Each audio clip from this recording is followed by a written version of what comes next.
Thank you, everybody, for joining us. Today, we are speaking with Clare Pooley, who is the author of May's book, which was Iona. I guess it depends which version we're talking about, which we'll get into. The People on Platform Number 5 or Iona Iverson's Rules for Commuting. So thank you so much for joining us, Clare. And I will just really quickly, before I let you take it away, I will really quickly just read a little bit about you. Maybe a few tidbits that our audience don't know. Clare graduated from Newham College and Cambridge and spent 20 years in the world of advertising, before becoming a full-time mom. Her memoir, The Sober Diaries, was published in 2017 to critical acclaim.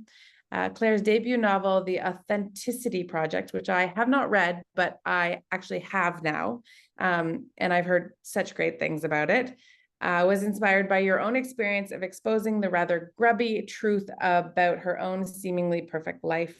Your second novel, The People on Platform 5, or Iona Iverson's Rules for Commuting, was published in spring of 2022.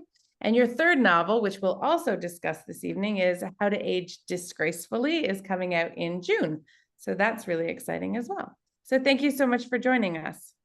Oh, it's a pleasure. I'm delighted to be here, and thank you so much for choosing my book for May Book Club. I was just absolutely thrilled about that. Thank you.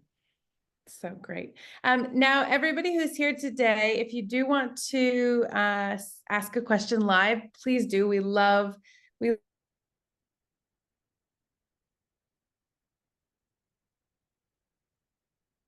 Oh.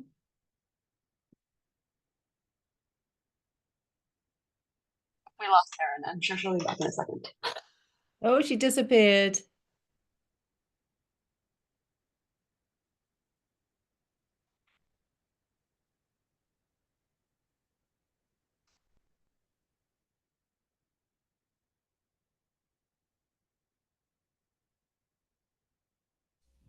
So technically, someone should pick up the mantle. If we were all like Iona, we wouldn't sit here and just look at each other, right? Shall I can just talk if you like. Shall I just tell you a bit about where the story came from and you know, where the whole idea came from? Would that be a good place to start, do you think? That would be excellent. Yeah.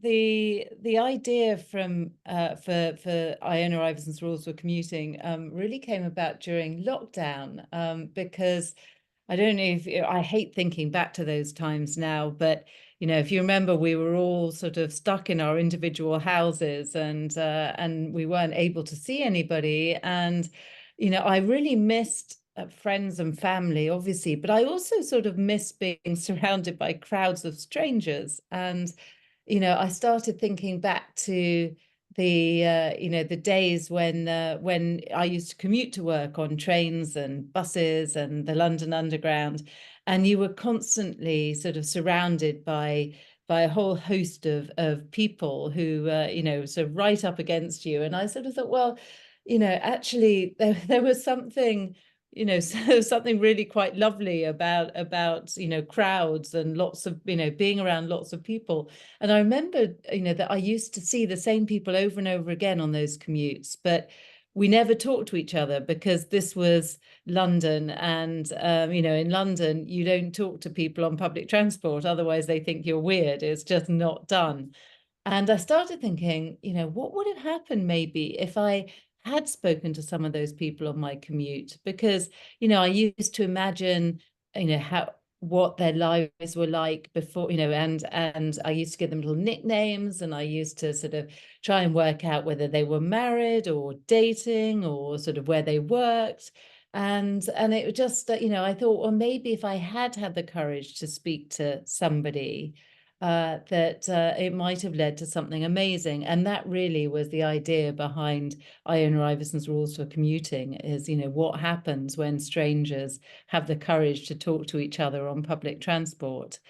So that's where the original idea came from. And then I sort of had to try and work out how to get it started, because I thought, okay, you take this group of strangers on public transport, and how did they start talking to each other? And I remembered once that I was on the London Underground, and we were and nobody was talking. We were all just minding our own business, and there was this guy sitting right opposite me on the tube, and he looked really ill. He was sort of going green and sweating, and he looked like he'd been out too late the night before and had way too much to drink. And he started going, and it was quite obvious that he was about to throw up, and nobody said a word. And he just took his briefcase, put it on his lap, opened it, and vomited into it.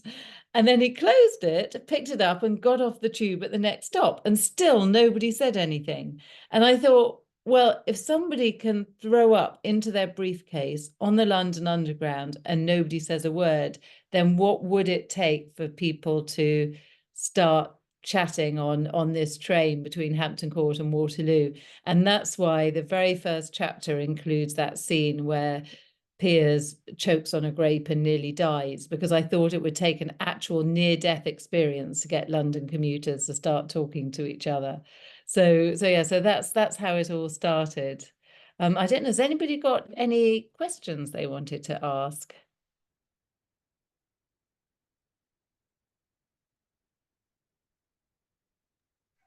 And So usually at this point, Erin she has prepared questions and she would sort of do those, and then we would sort of ask things later on if we wanted more follow through. So we're apparently really not prepared for this. Has this happened before, or is this new? I think this is the first time she's gone quite this long. I'm thinking her power must have gone, and her internet must have really gone down, because it's one thing to disconnect and then you kind of hop back on. Oh, poor Erin. Hi, yes, Jennifer. I'll ask a question, Claire. Thank you. That's really brave of you. Thank you very much. The book was good. It was fun, and our club was last night, so we had a lot of conversation about the different characters, and you can go pretty deep on this book, or you can stay up here with the conversation. It was great. So my question to you is, has it changed your behavior in those situations, whether it be the elevator, whether it be the train, whether it be anywhere? Has it changed your behavior in those places where, don't look down, don't look at anybody, don't make eye contact? Oh, good question. And you know what? I really wish I could tell you that since this all happened, or since I wrote the book, that I have changed into a completely different person. And now whenever I go on public transport, I chat away to people merrily. And the truth is, I still don't. I still don't have the courage to talk to strangers on public transport. I think, talk to more strangers generally, like around and about, people in queues or people on the street, or, I will stop and say hello, and I'll sort of make much more of an effort than I used to in the past. But I still won't talk to people on a train. So yeah, do you? Is it the same in the States? I mean, do you talk to people on trains, or is it not done? Well, I'm in Canada, outside Toronto, so still a Right. big Okay. city, Toronto. Yeah. And Yeah. nobody talks to each other on the train or on the commuter trains or anything like that. No, we actually Yeah. have a quiet zone. You're not allowed to talk between 7 and 10 in the morning in certain parts of the train. Yeah, no, it's I had heard that it's not just London. Although actually, funny enough, I have had people in the north of England say that, so places like Manchester say that actually in the north of England people are much more friendly. So I think it's maybe it's just just London and the southeast that is particularly unfriendly. Oh, there's a If question. I can jump in, I'm from the north of England. I live in Canada now, just north of Toronto, but I'm from Blackpool, which is near Manchester, and we talk to everybody everywhere. Yeah, there you go, Kay. That's what I Yeah, heard, is that it is yeah. particularly Londoners who are really sort of It's Southerners versus Northerners. yeah, yeah. I think I'm going to have to move to the north of England. Oh, do you pronounce it Donata? Donata Baron? It's Donita, but Donita, sorry. yeah, hello.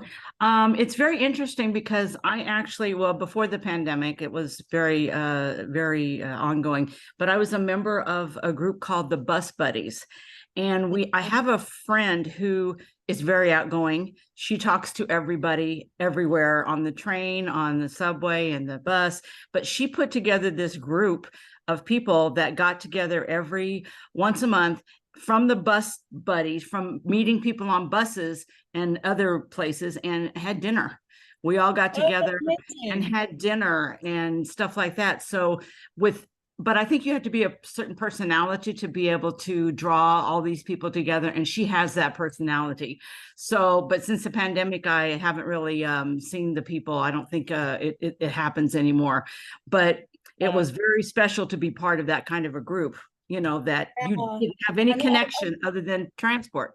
Yeah, and I think the interesting thing about that is and what I wanted to explore with the book is those sorts of relationships between people who wouldn't normally get to meet. So different generations, different nationalities, different backgrounds, different sort of, different attitudes. And, the only thing they have in common is the fact that they take this train together. Whereas so much of our lives is sort of spent in these echo chambers where we're surrounded by people who are just like us. And I think it's really interesting to explore what happens when you throw two people together who are seemingly very, very different, but can learn a lot from each other. So people like, Iona and Martha, for instance, opposite ends of the age spectrum, can have a really, interesting relationship, and they can both learn quite a lot from each other. So yes, I thought that was fun to play with. I was just having a look in the. I'm back. I'm sorry, Claire. Okay, you're there. I had my computer hotspot in my phone, and I ran out of battery. Great. I apologize for that. I'm glad that everybody chipped in and made it work. So yeah, no, thank you to everybody for throwing some questions at me. I really appreciate it. I don't know I don't even know that you heard my one question before I disappeared. So maybe I'll go I don't back think to so. that. So go ahead, go on. Okay. So it was a very kind of starter question about on your website, it says that you've written about your own life.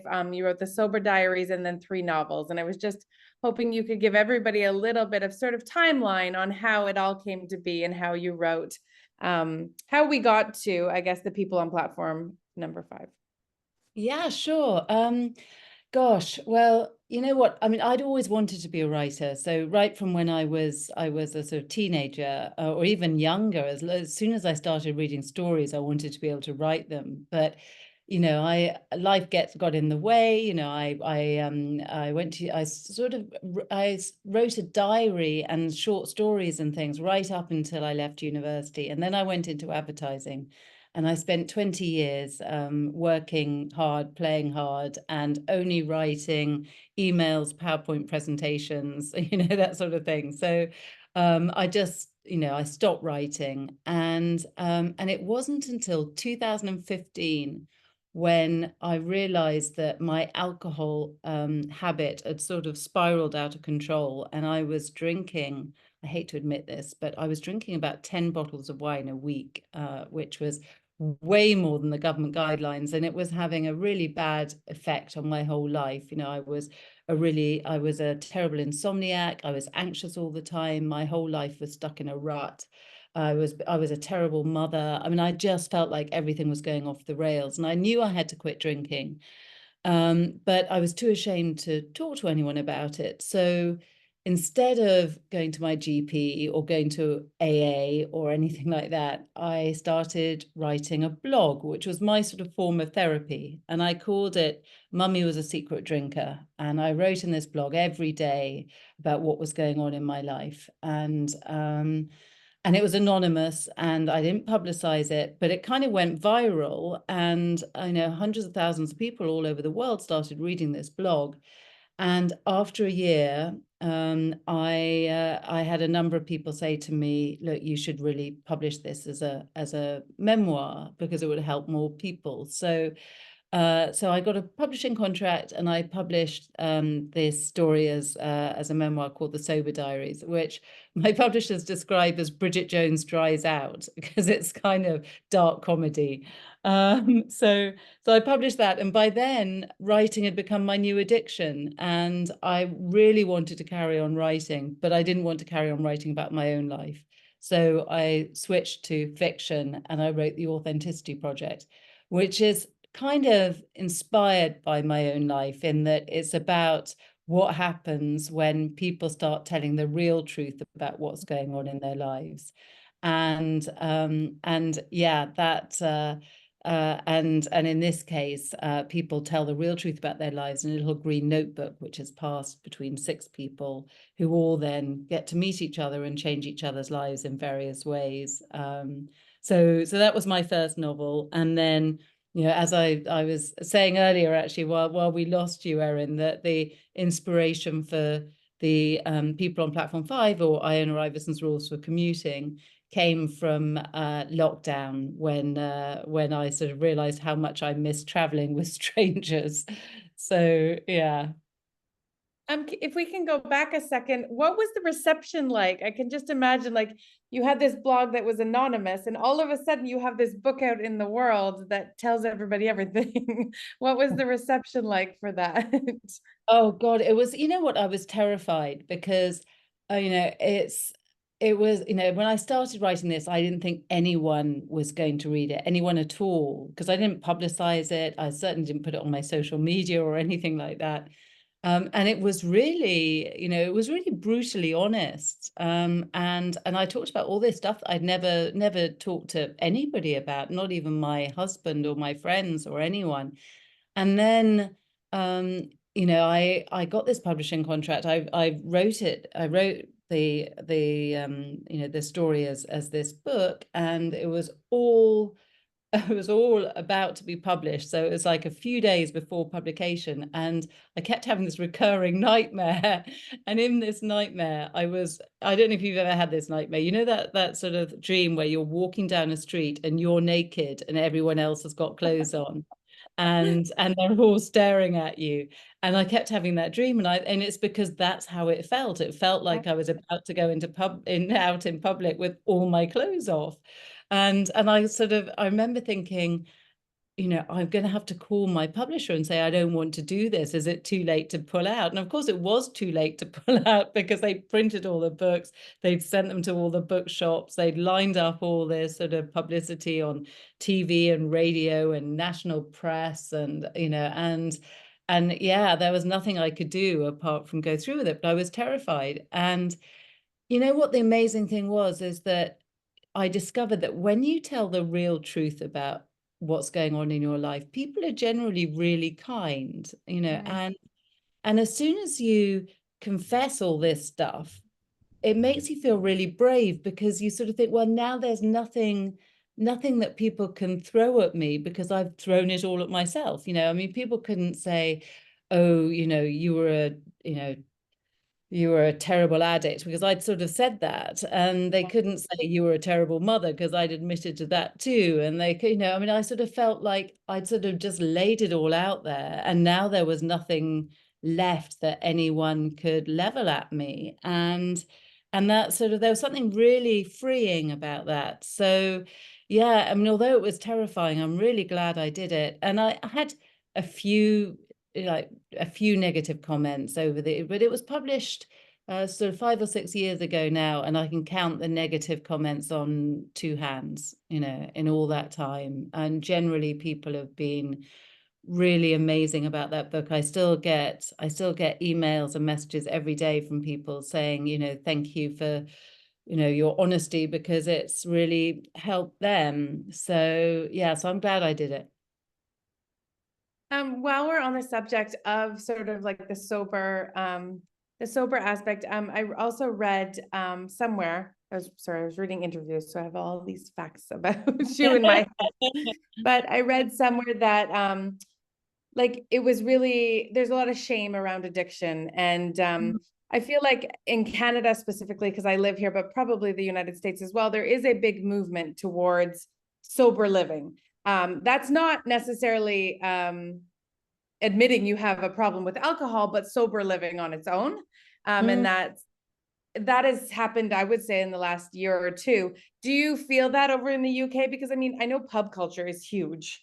And things have changed a lot since I wrote that book. And when I wrote the book, the general feeling, there was so much shame and stigma around alcohol addiction. In fact, I did a TEDx talk called Making Sober Less Shameful, which is all about that.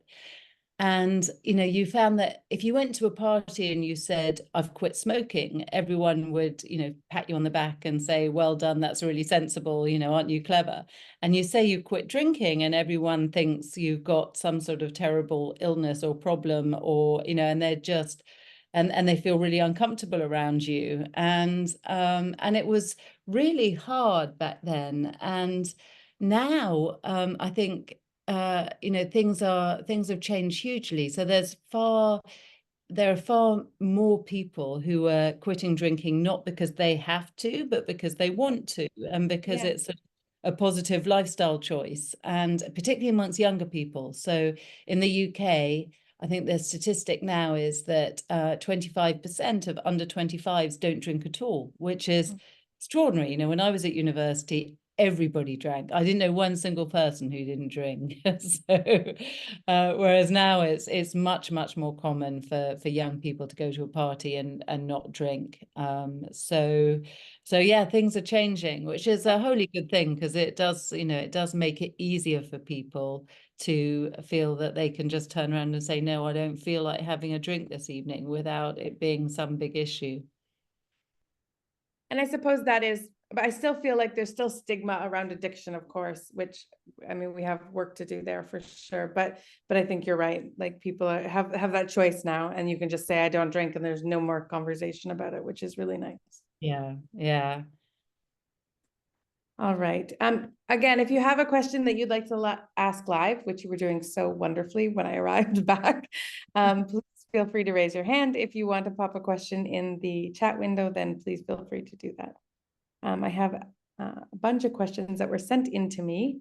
Okay, everybody wants to know about Iona specifically, and how you came up with her, and also how you came up with her many nicknames. So if you can speak to that a little bit, that would be.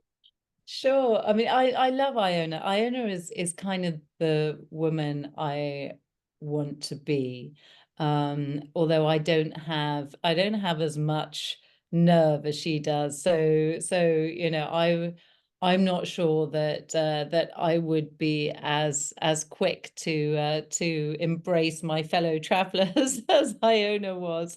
But she really came from, as I said, she sort of came from the woman that I want to be. And I remembered when I was creating Iona, I remembered this poem that I'd read many years ago, and it's by, I think it's Jenny Joseph. It's called When I'm Old I Shall Wear Purple.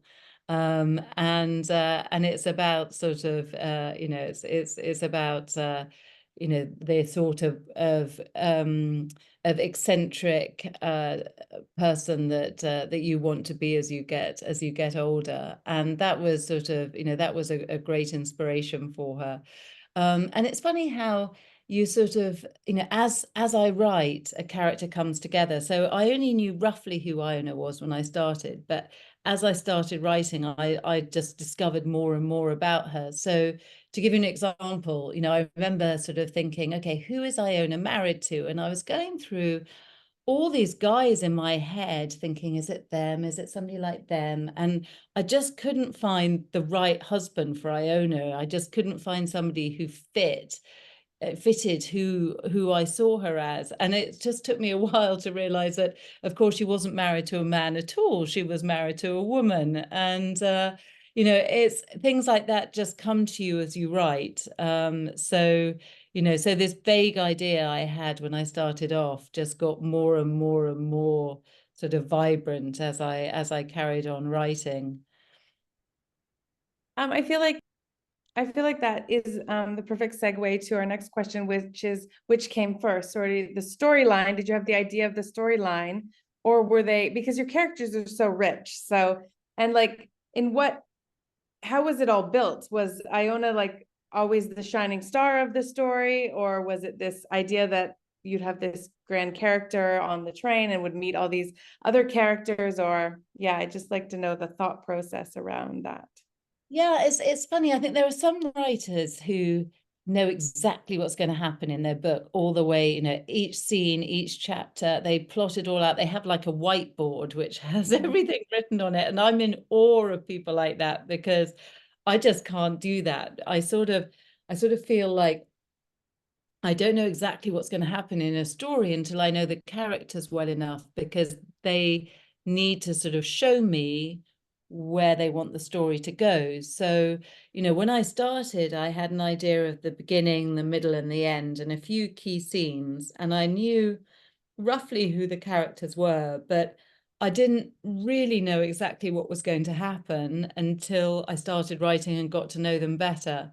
And I sort of find that it feels a bit like, I was explaining this to somebody the other day, and I was sort of saying it feels a bit like you're putting on a play and you have your stage with your characters sort of standing there waiting to sort of find out what you want them to do, and you've sort of set the stage and you put them in costume and you say, I want you to say this, and then you say this, and then you do this and you do that. And it's quite exhausting initially because you're constantly having to prompt them, and it all feels quite wooden and quite awkward. And then you get to this, hopefully, this magical stage in the process. And I find often it's about 2 or 3 months into writing when suddenly your characters start improvising and they start doing all these things that you weren't expecting. And then you're just writing down what it is that your characters are doing. And it's a wonderful, wonderful feeling when your sort of characters just start living off the page. And that's really what happened here. I started off with this rough idea, but then as soon as they came to life, they just did their own thing. We've talked to some other authors that have said something very similar, and sort of just how real their characters become to them. So I just wonder, at the end of a book, is there like a sadness in a way that their stories are done for the moment? Yeah, there really is. And I don't really leave them. I mean, my favorite characters stay with me, and I sort of, I quite often think about them and think about what they're doing now. And I feel like they don't stop when the story ends. They carry on living somewhere.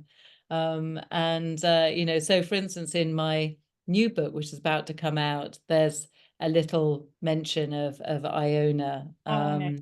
So and in the People on Platform 5, Iona Iverson, there's a scene that includes Julian, who is the artist from the Authenticity Project. So I do like to throw in those little mentions of some of my favorite characters from time to time, so that if you have read the previous books, you'll notice it, and if you haven't, you wouldn't, you wouldn't know, but that's nice for people who love to read what you write.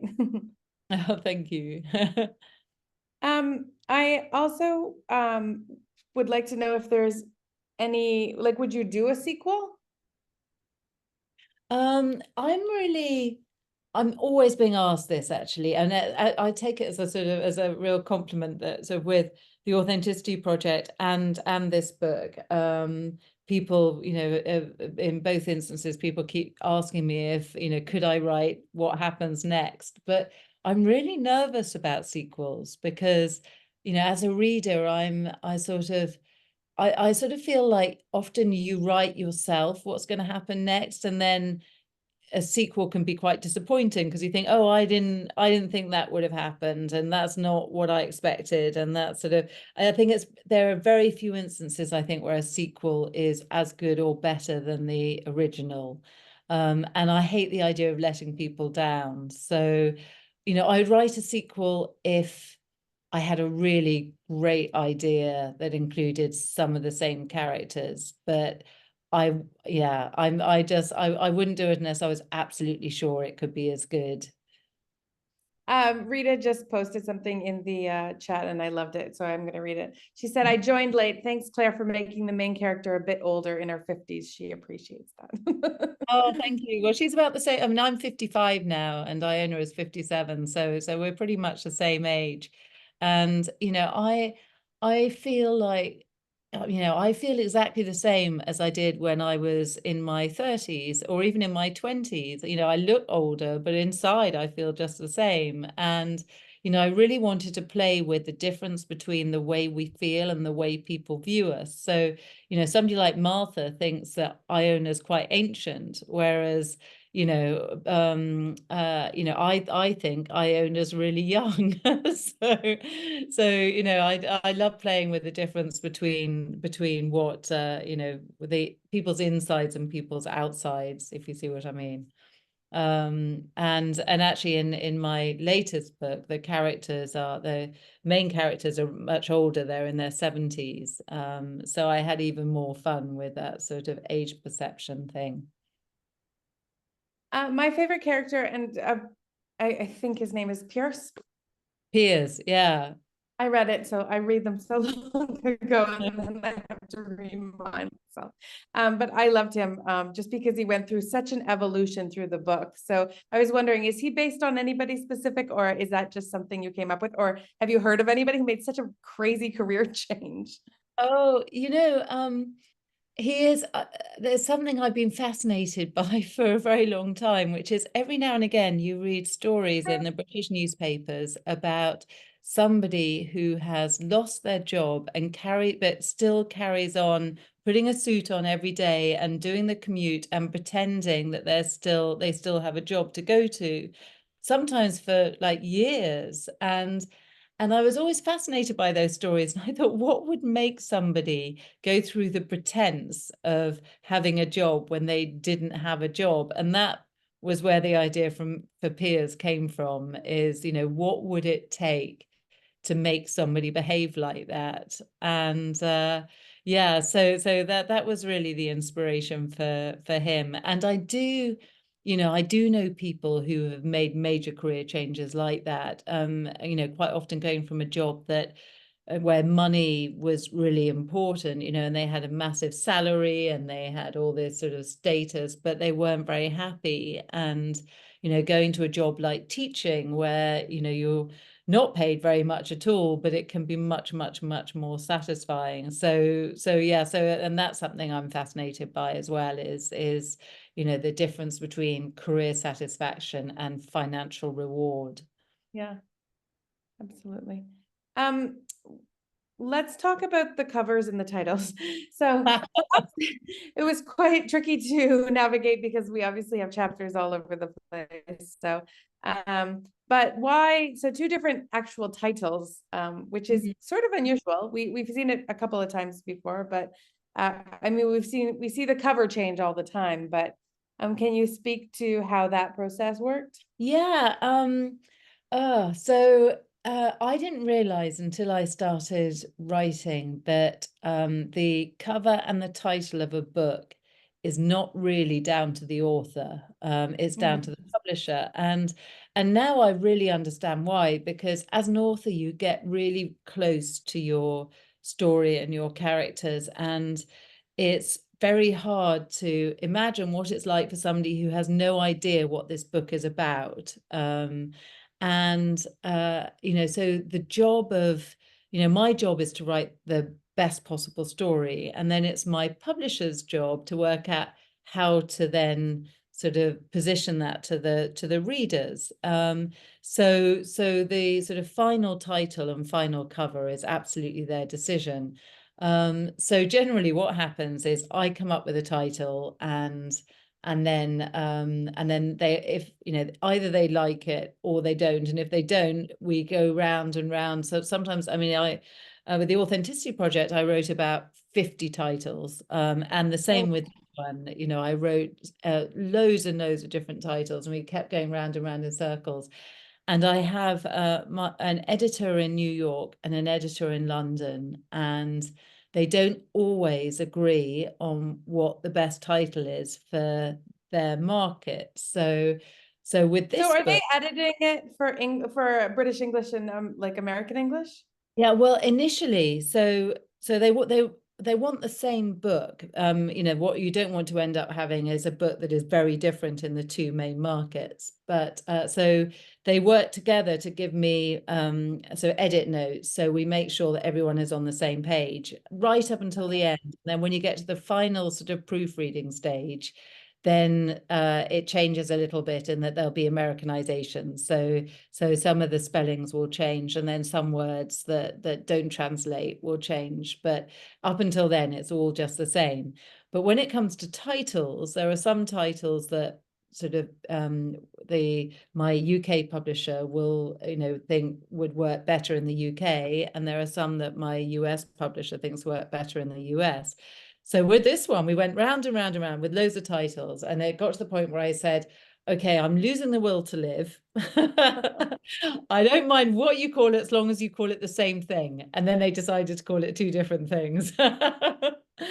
So we ended up with two completely different titles. My original title for the book was The Wisdom of Carriage H, and which wouldn't have worked in the US because apparently you don't have train carriages, you have train cars in the US. I don't know about Canada, whether it's the same. I mean, I don't know. I lived in England for 7 years, so I don't even know where at some point carriage entered my vernacular, but I don't know when.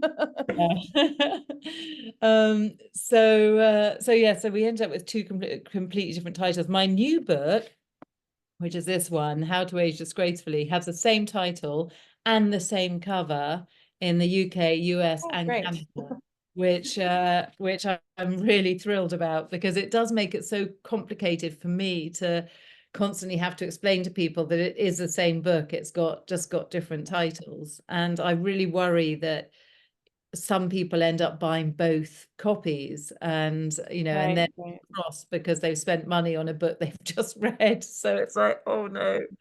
I think it used to be easier in the old days before social media to have completely different titles on different sides of the Atlantic, but now it's really hard because everybody uses the same Instagram, everybody uses the same TikTok. I mean, it's really difficult to keep the two titles sort of clear and separate.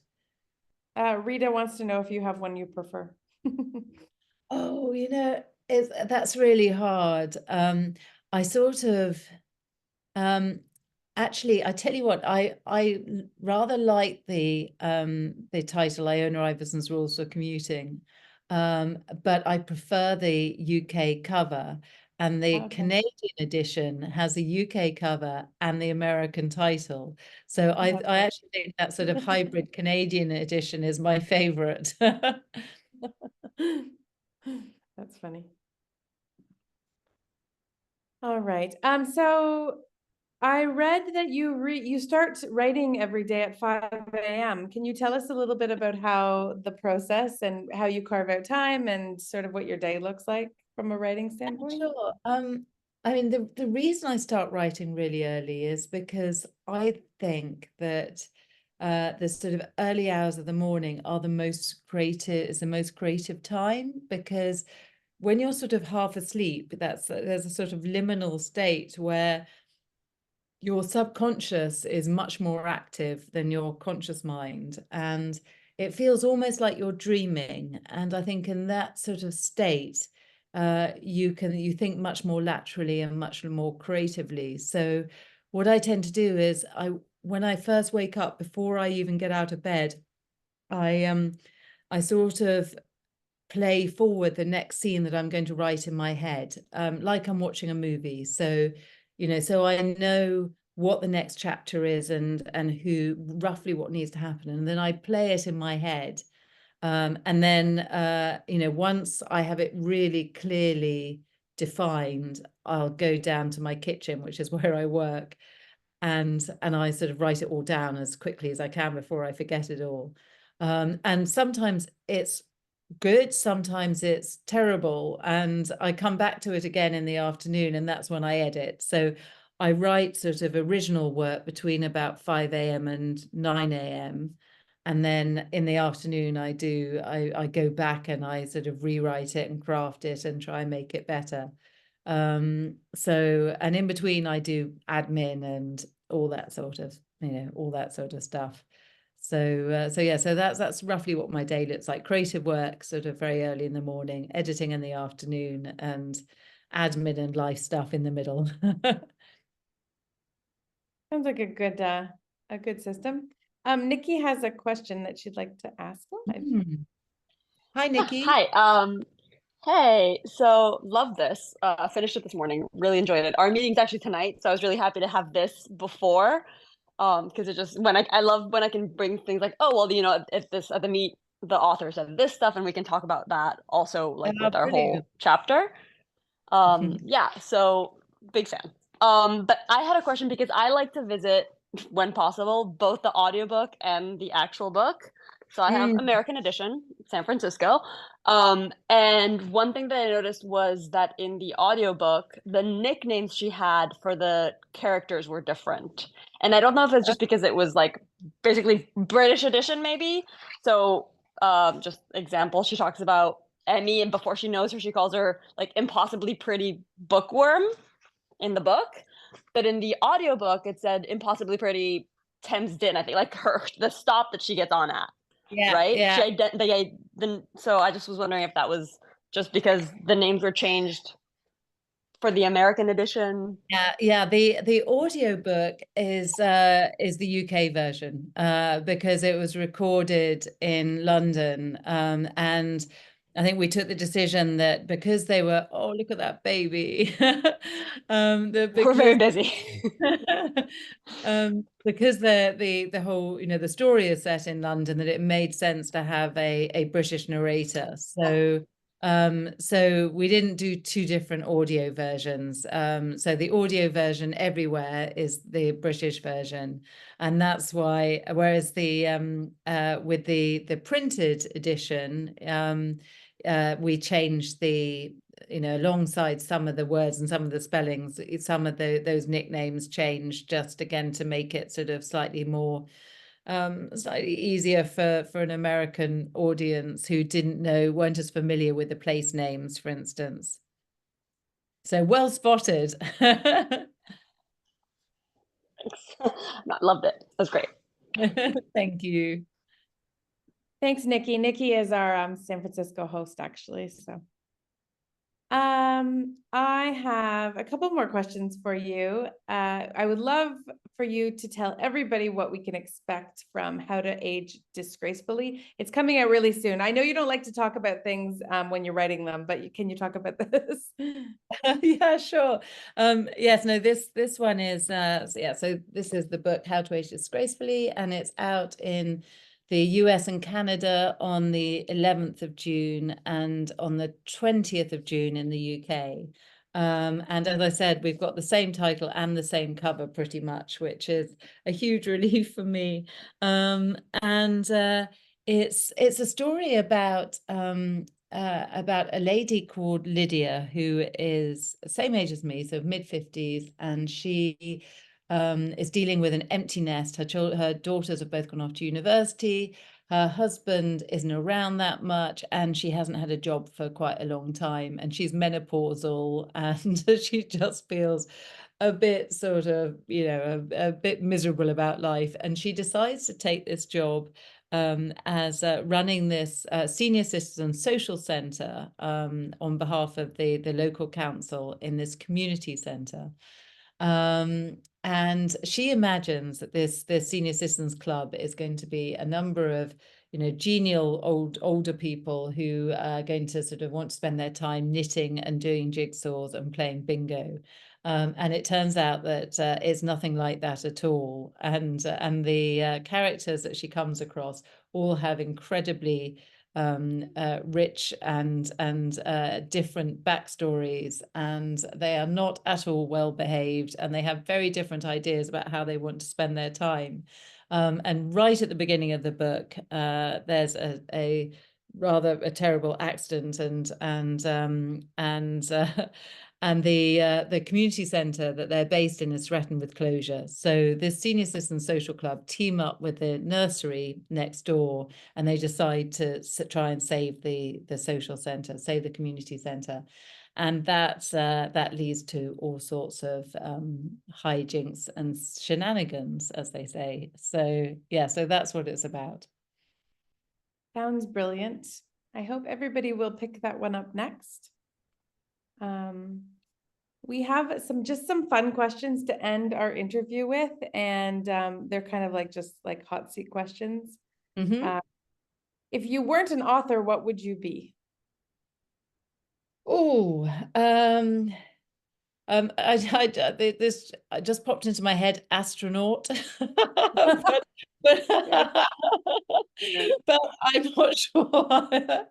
I'm not sure that I would ever be able to be an astronaut, but for some reason that's what popped into my head. I've never got that answer before. I love it. What book made you fall in love with reading? Oh, I absolutely loved all the Roald Dahl books when I was a child. So you know, books like Fantastic Mr. Fox and James and the Giant Peach, and you know, they were just Matilda. I mean, all those Roald Dahl books I absolutely adored. So yes, probably those.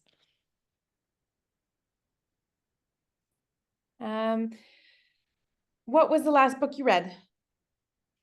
Last book I read was the new David Nichols. So, you know, David Nichols, who wrote One Day, he's got a new book out called You Are Here. And it's really lovely love story between two people on a long walk across Britain. It's fascinating. And our last question is always, do you have any books you would recommend that we read, books that you absolutely loved? There's one that I read recently that is coming out at the end of June, I think, or maybe the beginning of July. And it's called, let me just check. It's called The Love of My Afterlife by Kirsty Greenwood. And it's a rom-com, and it's great fun. So yes, if we're looking for a summer read, that's the one I would recommend. It's great fun. I'm just grabbing the Goodreads link here. Anything else? Any like favorite for all of time? Some of my, I'm sure most people have read. So my recent favorites. My recent favorites are probably A Remarkably Bright Creatures. I absolutely love Marcellus the octopus. Hugely recommend that one. Then I'm never sure which books come out at this sort of also out in the US as they are in the UK, but there's a book called Strange Sally Diamond, which I don't know whether it's available in the US, but that's great fun. Wayward, I know, is available, which is a story about three generations of witches, which is a wonderful story. Really enjoyed that. Yeah, those are some of my favorites. Awesome. Well, thank you so much for your time. I know it's late there, so I'll let you get to bed, but thank you everybody for joining us, and we'll have this up on the site soon. So thank you again, and I can't wait to read your next book. Oh, it's an absolute pleasure. Thank you everyone for being here, and and thank you for choosing the book. I really appreciate it. Absolutely. Good night, everybody. Bye.